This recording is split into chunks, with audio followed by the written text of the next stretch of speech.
Wazazi wengi leo wanatafuta njia za asili za kuboresha afya ya watoto wao, na karafuu imekuwa mojawapo ya viungo vinavyopewa sifa nyingi.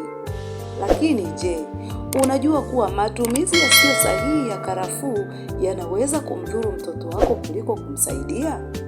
Katika harakati za kupenda na kulinda afya ya watoto wetu, wakati mwingine bila kujua tunafanya makosa makubwa.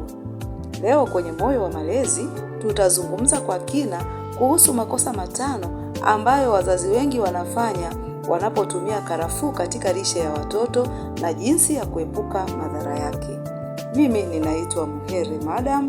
Kama bado haujasubscribe kwenye chaneli yetu ya Moyo wa Malezi, karibu ufanye hivyo sasa hivi, kwa sababu tunakuletea maarifa sahihi kabisa kwa ajili ya watoto wako, familia yako na jamii nzima.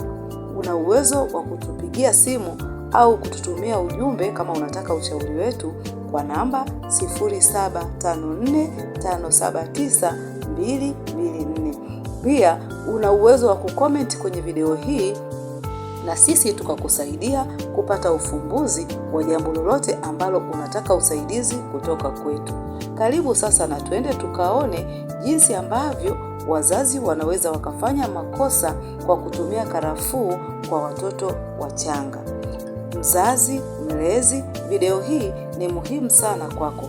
Karibu na tuanze. Hoja ya kwanza ni kutumia karafuu kwa watoto wachanga sana. Wazazi wengi huanza kuwapa watoto karafuu wakiwa bado wadogo sana, hata chini ya miezi 6. Hili ni kosa kubwa.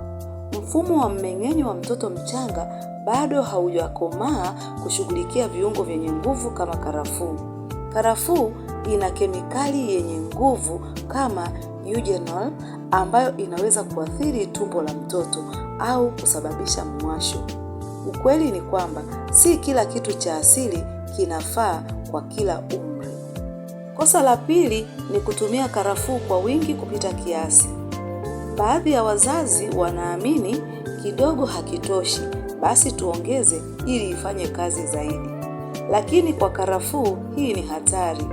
Matumizi ya karafuu kwa wingi yanaweza kusababisha maumivu ya tumbo, kichefuchefu, hata matatizo ya ini kwa matumizi ya muda mrefu.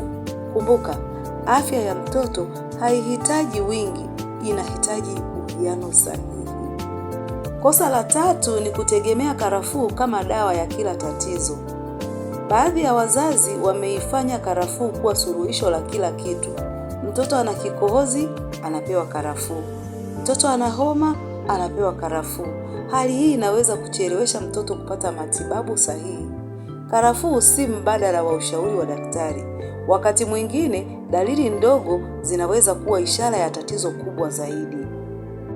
Kosa la 4 ni kutojua njia sahihi ya matumizi. Wazazi wengine huchemsha karafuu kwa muda mrefu sana au kuitumia mbichi bila kipimo. Njia hizi zinaweza kupunguza au kubadilisha faida zake au kuongeza ukali wake kupita kiasi. Matumizi sahihi ni muhimu kama vile kiasi sahihi. Kwa hiyo mzazi, unapotumia karafuu kwa mtoto wako, hakikisha unajua njia sahihi ya matumizi. Hakikisha unajua ni kiwango gani unaweka kwa ajili ya chakula cha mtoto wako. Kosa la 5 ni kupuuza athari za mzio. Hii tunaona ni allergies. Si watoto wote wana mwili unaopokea viungo kwa namna ile ile. Baadhi ya watoto wanaweza akapata vipele kama atatumia karafuu, au anaweza akavimba, au hata kupata shida ya kupumua. Lakini wazazi wengi hupuuza ishara hizi wakidhani ni hali ya kawaida. Sikiliza mwili wa mtoto wako.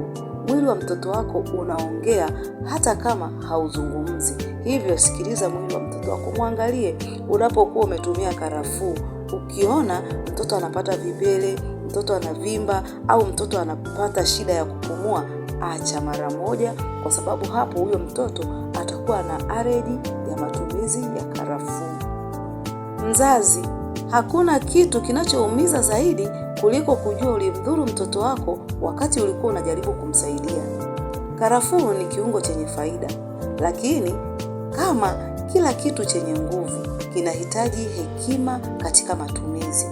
Malezi si tu kuhusu kufanya, bali kufanya kwa uelewa.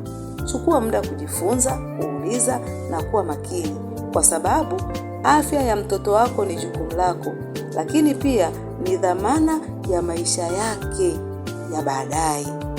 Kama umejifunza kitu kupitia video hii, usisahau kulike, kutoa maoni yako, kusubscribe kwa Moyo wa Malezi ili uendelee kupata elimu ya malezi yenye kugusa moyo na akili. Tunaamini video hii fupi itakusaidia sana kujua matumizi sahihi ya karafuu pindi unapokuwa umechanganya kwenye chakula cha mtoto wako. Mungu akubariki. Tunakutakia malezi mema. Tunakutakia kumlea mtoto mwenye afya njema ili hapo baadaye awe taifa lenye nguvu. Asante, tukutane tena kwenye video nyingine inayofuata ambapo tunaendelea kuonesha majina ya watoto, majina ambayo sasa tutazungumzia kipindi hiki, tutazungumzia majina ya watoto wa kike na majina ya watoto wa kiume yanayoanzia na herufi B. Mungu akubariki. Asante.